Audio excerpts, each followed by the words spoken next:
Hi guys, দিদি আবার phone করেছে বেল পাড়ার জন্য আর বেলপাতা পাড়ার জন্য। বেলপাতা তো আছে কিন্তু সেটা পাততে অসুবিধা নেই, বেল ও মাই গড, বেল পাততে খুবই অসুবিধা কারণ অনেক উপরে। চলো দেখা যাক বেলটা পাততে পারি কিনা, আসো। পাচ্ছি বেল কোথায়, ঠিক লিচু গাছের মাঝখান দিয়ে। এই দেখো লিচু গাছের ভিতর দিয়ে বেল, কখনো দেখেছো কিনা আমি জানি না। এই যে 3টে বেল দেখা যাচ্ছে, এই বেলগুলো আমার পাততে হবে। পাঁচিলের এই জায়গাটা এতটাই গর্ত গর্ত যে টুলটা আমার ঠিক করে আমি বসাতেই পারছিলাম না।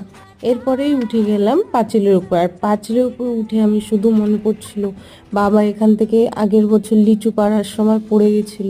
আমার শুধু ভয় লাগছে আমিও না পড়ি। দেখো দেখতে দেখতে একটা বেল পাড়াও হয়ে গেল। একটা তো ফেটে গেছে, এটাকে আগে পারলাম, এটাকে পেরেছিলাম একটা, এটা উপরে ফেটে গেছে এই জায়গাটা টোকা লেগে। এখন আবার আর একটা পাততে হবে,